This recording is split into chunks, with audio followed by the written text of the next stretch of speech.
Damn, how does he know? How did Dave find out? My marriage is toast, I just know it. The courts will judge Dave to be the primary caregiver of our kids. He'll be awarded custody. I'll be a social pariah, shunned by just about everyone in this church-going community. Forgiven by the priest with soft words, but a judging expression. Just like he did with Mary Skelton. She only lasted about 3 months after her husband discovered her affair. 3 lonely months of being shunned by the rest of the community, despite what the priest had urged. This community really hates cheating spouses of both breeds.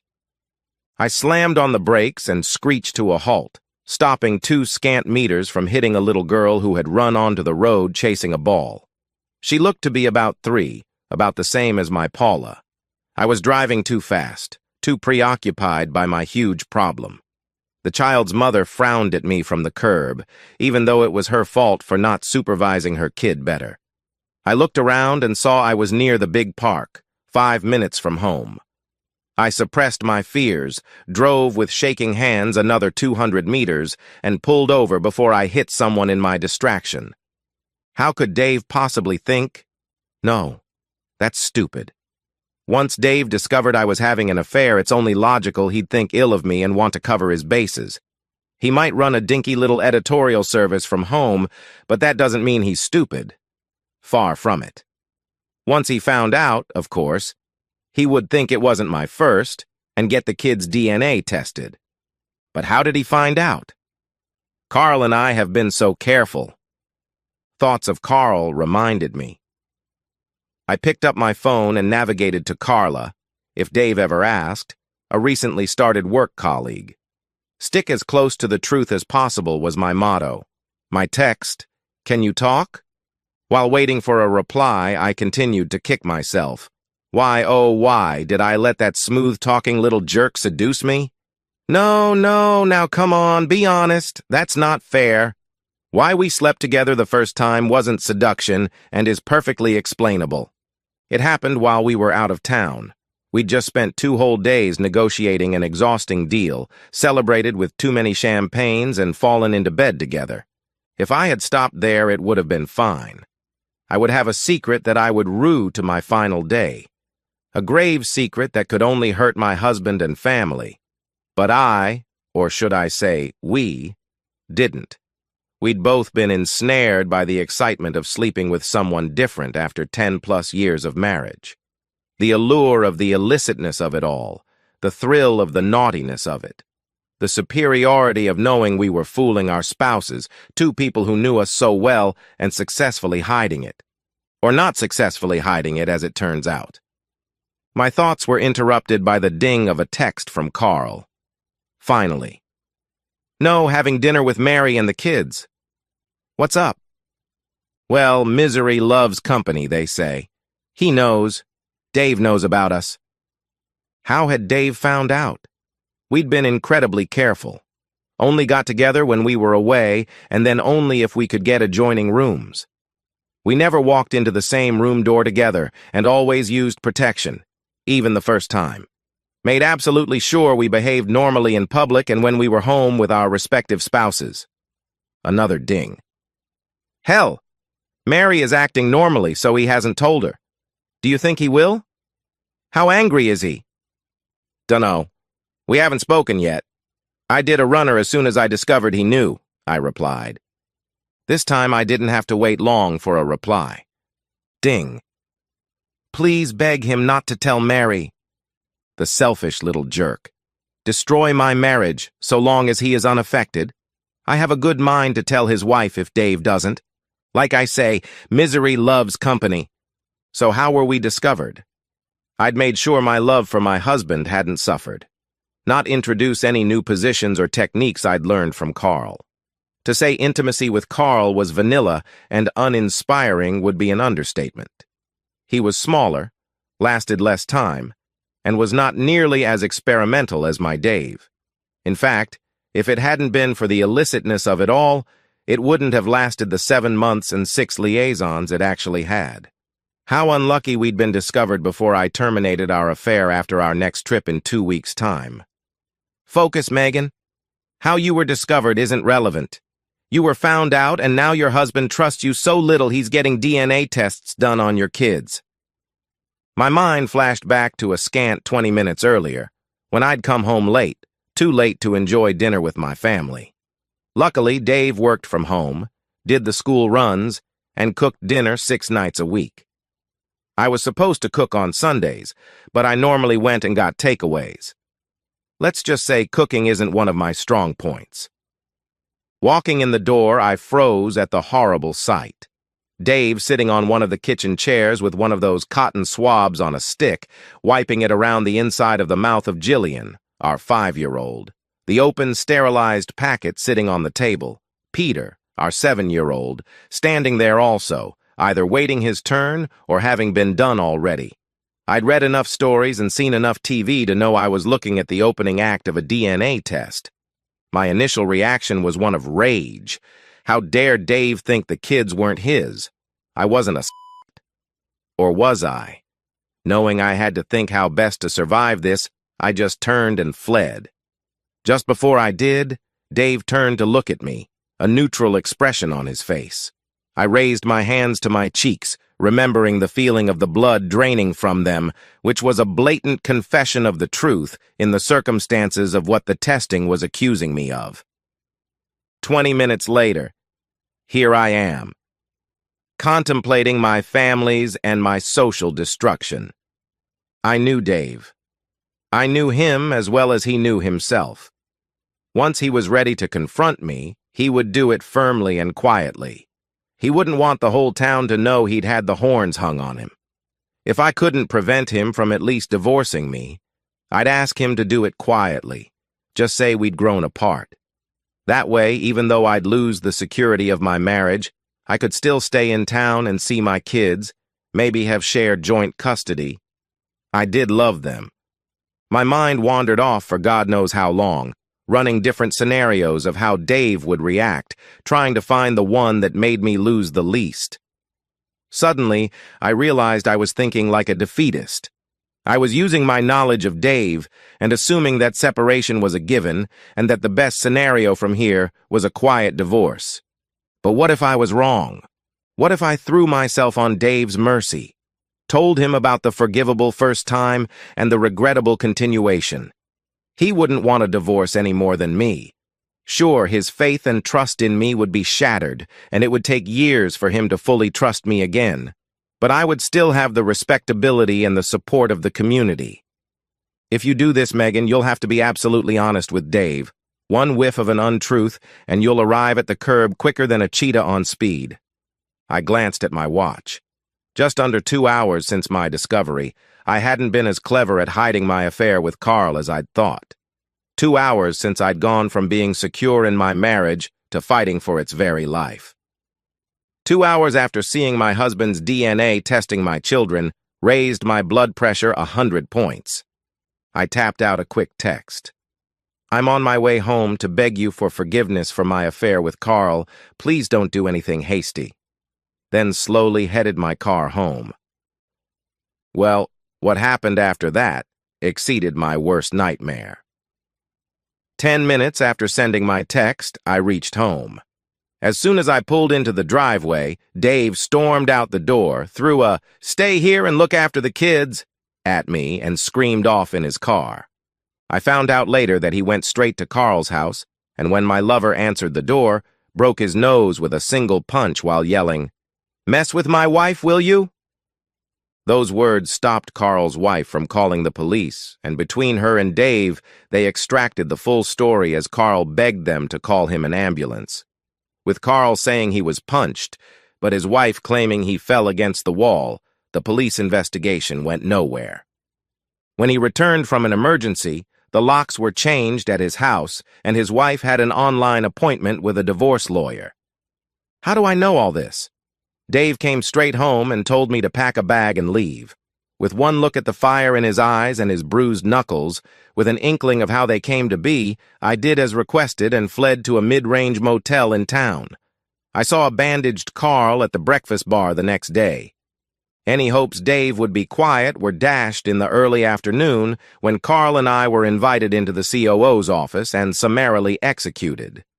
She didn't quote any morals clause in our contracts, just said she didn't want to employ home-wrecking, bottom-feeding scumbags like the pair of us.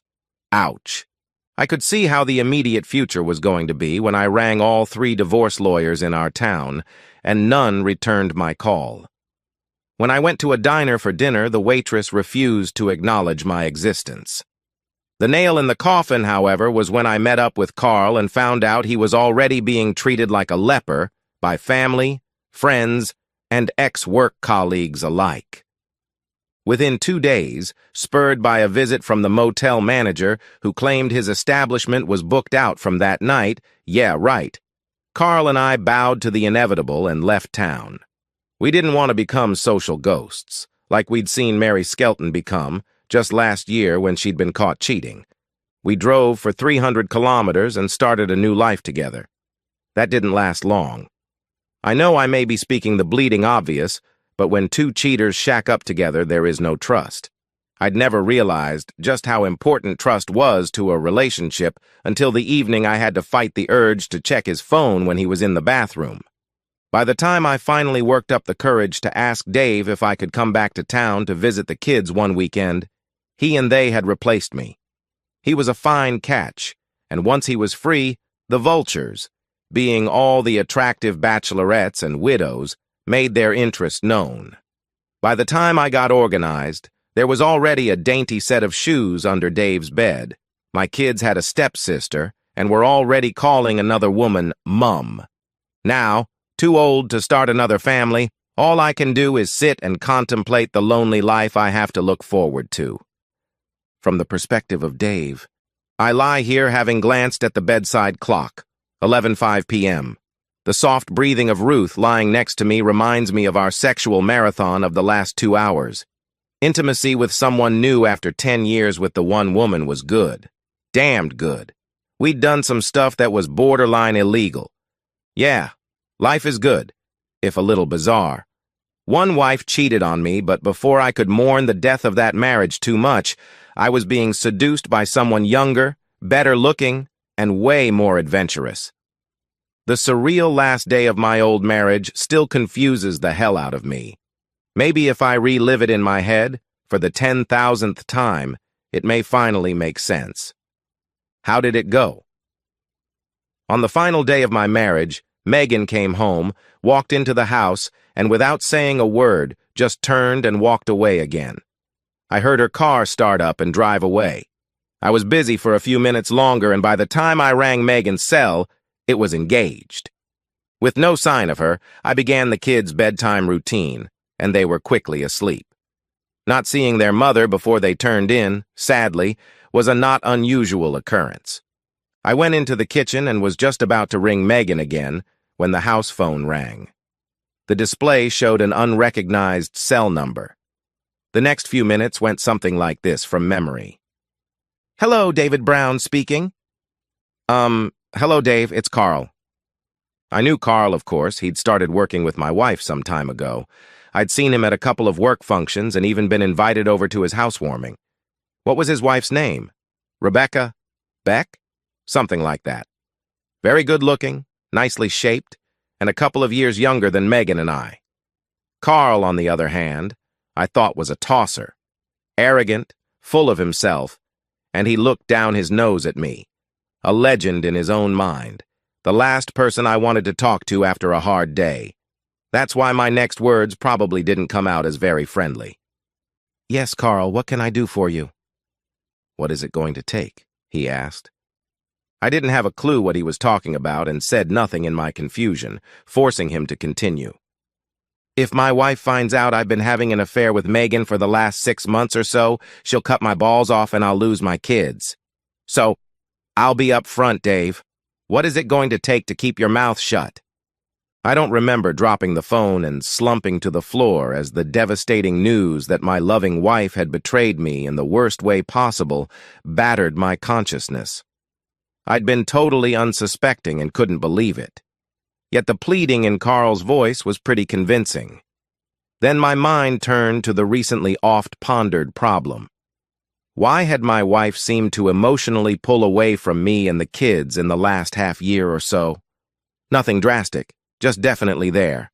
I would later realize that the first stage of grief, denial, lasted less than 30 minutes of floor time, replaced by anger, a blind rage to mask the pain of my loss. I still had enough control to not take it out on Megan. That way, prison lay. Her lover was an entirely different thing, though. As soon as I heard Megan return, I drove to the jerk's house, and with all the anger I possessed, punched him fair and square.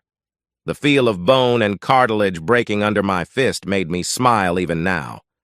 Carl's forced confession in his lounge room, dripping blood, was completely unnecessary for my education, but necessary for his wife. The release of anger allowed me to return home and calmly tell Megan to bug off. As I listened to my bed partner lightly snore, I realized I was no closer to solving the mystery than I was the last 100 times I'd tried to work it out. Why had Carl sown the seeds of his own marriage's destruction by confessing to me when I was clueless? I couldn't help thinking again that Megan's strange behavior that night, by coming in from work, then leaving again without a word, had something to do with it all. Once again, I replayed that evening in my head. I'd cooked dinner, like always. Confirmed Megan would be late, so sat and ate with the kids, chatting away as we did. Then started to clear up. Jillian complained that she had a sore spot in her mouth. I grabbed a torch, turned back her bottom lip, and saw the ulcer. Going to our first aid cupboard, I grabbed the tube of Bonjela and one of those individually wrapped cotton swabs, opened both, smeared one onto the other, and used the cream for the purpose it was designed for. Absolutely nothing to do with the mystery at hand. Bugger, I'm beginning to suspect I'll never know. Turning on my side, I inserted my arm under the sleeping beauty's head and spooned her, gently kissing the back of her neck. She pressed into me and purred a little. Forget the mystery. Life is good. And so, we've reached the end of today's story. Was it what you expected, or did it take a twist you didn't see coming? I'm curious to hear your thoughts. Share them in the comments below, and let's get a conversation going. If this story kept you hooked, make sure to hit that like button. And if you're new here or just haven't subscribed yet, now's the perfect time to join our community. I bring you fresh, captivating stories every day, so click that subscribe button and turn on notifications so you never miss out. Thanks for watching, and I'll see you in the next one. I sat quietly and listened to the preacher give the eulogy to my best friend. Cody was more than my best friend. He was the man I had loved since high school. Now I have lost him forever. I need to explain. I met Cody George on my first day in high school. He lived outside of town on a ranch. I lived in town, so we had gone to different grade schools, but the county had only one high school. It was just luck that we were in all the same classes. I always managed to sit next to that good-looking boy, and soon we were talking and comparing notes. Over the next month, we became friends, and by Thanksgiving, we were inseparable. Neither Cody nor I played sports, not the traditional sports anyway. Our school had a rodeo team, and Cody made the team. By our sophomore year, people were starting to take notice. Cody was good. I was at every event cheering him on. I remember one afternoon he was bucked off a rank horse that no one had been able to ride. I met him behind the chutes and was offering my opinions about how nobody could ride that horse. He stopped me. Jesse, there never was a horse that couldn't be ridden, and there never was a cowboy that couldn't be thrown. I will remember that forever. His senior year, he received scholarship offers from universities that had rodeo teams. He turned them all down. Why? Terrorists had flown planes into the towers, and Cody thought it was his duty to go fight them. I disagreed. I tried to talk him out of it, but he joined the Marines and left after graduation. We were both still virgins. While Cody went to war, I went to college. I majored in banking and got a job in the summer working as a teller in our local bank. I wrote Cody letters and emails every chance I got. He always returned my letters, which kept me informed about his life. I was in college, away from home for the first time in my life, so I took advantage of my freedom like all my new friends. At a party one night, I lost my virginity. I did not tell Cody because I imagined he was drinking and carousing with his Marine buddies. When Cody came home, I was the assistant manager of the bank and in charge of the loan department. I was in a relationship with a guy I had met in college. Relationship is probably not the right word. It was more of a friends with benefits type of thing. Cody was single, but dating a couple of girls around the county. It was about 6 months after he came home that tragedy struck. His mother and father were both killed in a terrible traffic accident. Cody was an only child, so he inherited their small ranch outside of town. It was completely paid for, but his father did have an open line of credit with the title to the ranch as the guarantee. The line of credit was $50,000. The ranch was valued at much more than that. Cody was dating a girl who worked as a receptionist at a law office in town. There were rumors about her and one of the lawyers who worked there. He was married, but they were just rumors. After the death of Cody's parents, things seemed to heat up between this girl, Sue, and Cody. Within a couple of months, I heard that they had run off to Vegas and got married. To say I was heartbroken would be an understatement. I had always thought that one day, Cody and I would be together. We still talked, and I saw him every now and then around town with that blonde bimbo. There were still rumors about her and that married lawyer. I am sure Cody did not know. Many nights I lay in my bed wondering if I should tell him. I would think of all kinds of scenarios. Maybe Cody knows and does not care, or maybe he watches. He might think I am jealous and trying to cause trouble in his marriage. I was really torn about what to do. Then one day he called me with surprising news. His unfaithful wife is pregnant. 7 months later, the baby is born. Cody called me and wanted to meet me at the city cafe for lunch. He had pictures of the baby he wanted to show me. I went just to see Cody. I still love that guy. He was sitting at a table when I walked in. There were tears in his eyes. "Cody, what's wrong? Is there a problem with the baby or your wife?" "There sure is a problem," he is almost shouting as he hands me his phone. It is open to pictures of the baby. The baby is black. "What am I going to do? I'll tell you what I feel like doing. I want to find out who the father is and kill both him and that cheating wife of mine." "Calm down a minute. I don't want you to do that. You'll end up in jail for the rest of your life. Let's think this through. When does Sue get out of the hospital?" "Tomorrow," he replied. "I imagine she has seen the baby." "Of course, she was nursing it when I left." "What did she say?" I asked. "She told me to get used to the idea of her messing around and me raising that kid. She says there is nothing I can do about it. She said that she and the baby were going home tomorrow and live in my house. If I decide to divorce her, I'll need to find another place to live. She said we live in a no-fault state, and I'll have to pay her alimony and child support since the baby was born during our marriage. It makes no difference if the kid is not mine. How the hell is that right? She cheated, not me." He was getting loud. "Take a breath, Cody." He did take a deep breath, then continued. "She told me I might even have to pay for the kid's college education. Can you believe that? Then after about 18 years of me paying everything, she will sell the ranch and send me 50%. That is, if I am still alive. That bitch laughed when she said that." "Cody, breathe," I replied. Jesse, she knew exactly what to say to me. It was like she had been coached and had rehearsed that speech. She was laughing when I stormed out of the room. "Cody, she works at a law office, and one of those lawyers is black. He is probably the father. He advised her on what the law is in this state and on what to say to you. I am not a lawyer, but I think it would be best for you to not be alone with her. She may call the sheriff and claim you were violent, and she is afraid you will harm her or the baby. If she gets you arrested, you will spend time in jail, and she will get everything in the divorce. I would offer you my spare bedroom, but that may raise problems also. I'll make some calls and get you a place." I called around as we waited for our food, and I did find him a place to stay.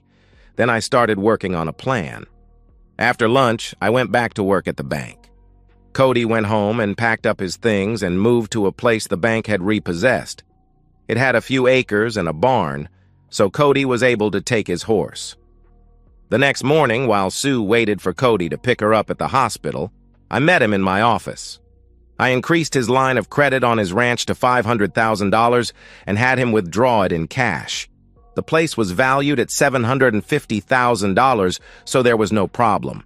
At the same time, he rented a safe deposit box. The money was not put in that box. Sue and the baby went home in a taxi. Cody did not answer any of her calls.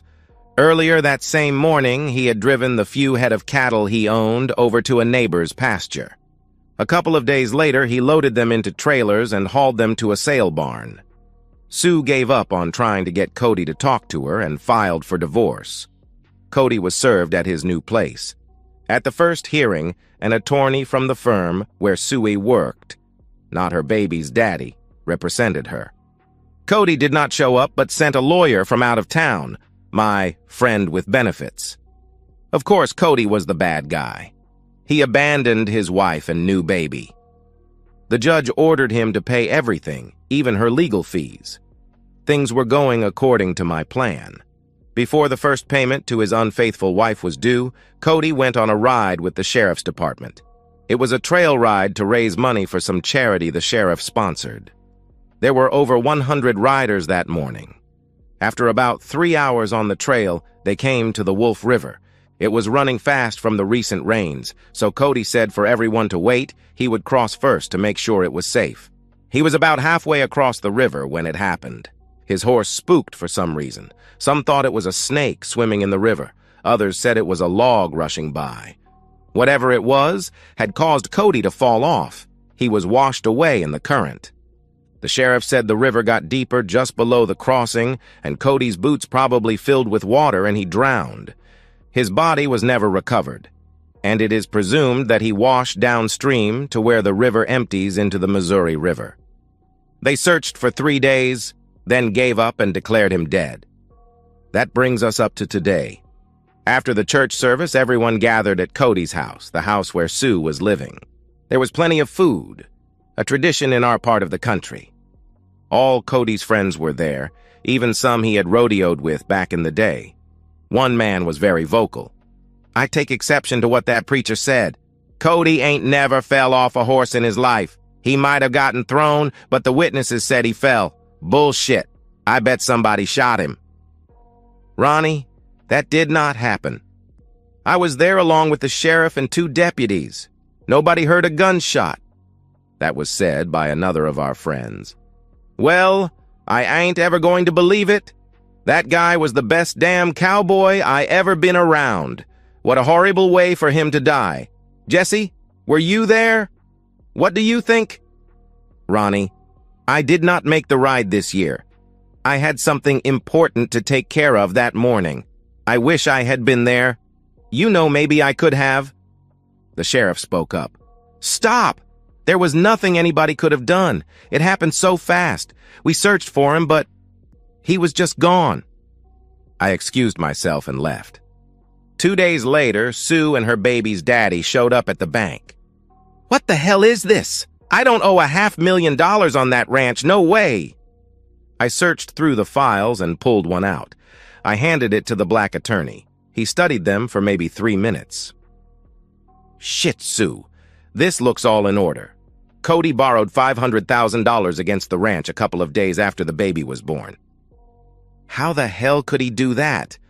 That ranch was ours." "I did not sign anything," Sue replied. "No, Sue. That ranch was willed to Cody by his parents. It was in his name only, and that credit line was put on the ranch by his father. He used it to buy and sell cattle." "So, where's the money?"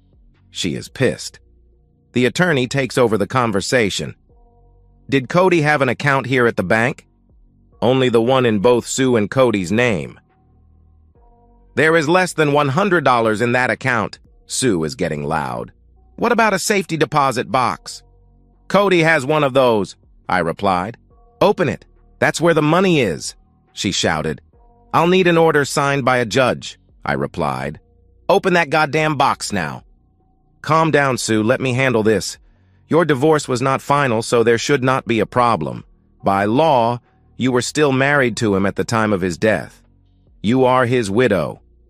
That seemed to satisfy Sue. She smirked at me, then they got up and left. There was a problem. The judge wanted to wait for a death certificate to be issued before he would give her permission to open the box. That took a couple more weeks. The bank sent another notice demanding their money and threatening foreclosure. Sue and her attorney were back with the order to open the box. I arranged for a locksmith to meet us, and we opened the box. It was empty. Sue was pissed. Where's the goddamn money? It just did not disappear. Can we look at the bank's video of the day Cody received the money? Maybe that will show something. That should not be a problem, I replied. We searched through the stored tapes until we found Cody standing at a teller's window. The teller counted the money and then put it in 2 of the bank's zippered money bags. Cody then walked over to the vault where the safety deposit boxes were, signed in, and disappeared with a bank employee into the vault. She exited and sat at her desk. In a few minutes, Cody exited carrying the bank bags and walked out the front door of the bank. What did he do in that room? He left with the money. Where is it? I need that money. Sue was getting loud again. This bank is going to take my home. Where am I supposed to go? You are going to have to help me. This is your kid. Find us a place. Calm down, Sue. Don't you dare tell me to calm down. This was your idea. You said I'd get the house and land. Now I've got nothing. He had her by the arm and was leading her towards the door. Let me go, asshole. I'm telling your wife. We'll see what she thinks about... She never finished. He slapped her so hard she fell to the floor. He stepped over her and left. The bank's security guard was helping her up when the sheriff arrived. I had called him when Sue had started screaming about the bank taking her home. The attorney spent a couple of nights in jail for assault and battery. Within a month, his wife started divorce procedures, and the bank foreclosed on Cody's house and land. I heard Sue sued her baby's daddy for child support, and won. She moved out of town, as did the attorney, after he lost his job and was suspended from practicing law for 6 months. Have you figured out that Cody is not dead? From the perspective of Cody, Jesse had a plan, and it sounded like it would work. I mean, what were my choices? Killing Sue and her lover was not one, nor was paying alimony to a cheating wife for the rest of my life while she lived rent-free in my house. I was not going to pay child support for a kid that is not mine either. Jesse knew I always helped on that charity ride, and that would fit in with the plan for me to disappear. I halted the ride at the edge of the river, telling everyone I would cross first to make sure it was safe. I made the horse rear, and I fell into the river. I quickly swam underwater to the deepest part, and then stayed under until I reached the cave that Jesse and I had discovered when we were kids. I swam inside, then surfaced and sat on the rocks. People searched the river, but no one knew about that cave but Jesse and me. At 9 p.m., the search had been called off for the night, and I swam downriver to a bridge. Jesse picked me up and took me to an airport 300 miles away from our town. I boarded a plane with my passport and flew to South America. Nobody bothered to check the airports or immigration. I was dead in the river as far as anyone who cared thought. Jesse had given me enough cash to stay in a nice hotel and live until I found what I was looking for. It is a hacienda. It is 3 times bigger than my ranch back home. I can run a nice-sized herd of beef cattle and a few horses. I started my new life when Jesse wired me the $500,000. Life is good and getting better every day since I met my neighbor's daughter. Back to the perspective of Jesse. I am the only person alive who knows Cody did not die in that river. I have kept that secret for over 20 years now, and I plan on keeping it until the day I die. No one will ever know, not even my friend with benefits who I married a couple of years ago. Do I still love Cody? Of course I do. I always will. But it would never have worked out between us, and I knew it. Cody is a real man's man. That's why I love him. He's what every young boy dreams of becoming, and every old man wishes he had been. an American hero, a cowboy. He doesn't have a single ounce of attraction to men. As for me, I've known I was attracted to men my whole life. And that's the end of today's story. If you enjoyed it, please give this video a thumbs up and drop a comment below. Your support helps the algorithm push my content further. If you're new to the channel, don't forget to hit that subscribe button. It really helps me keep creating more stories for you. Thanks for watching, and I'll see you in the next one.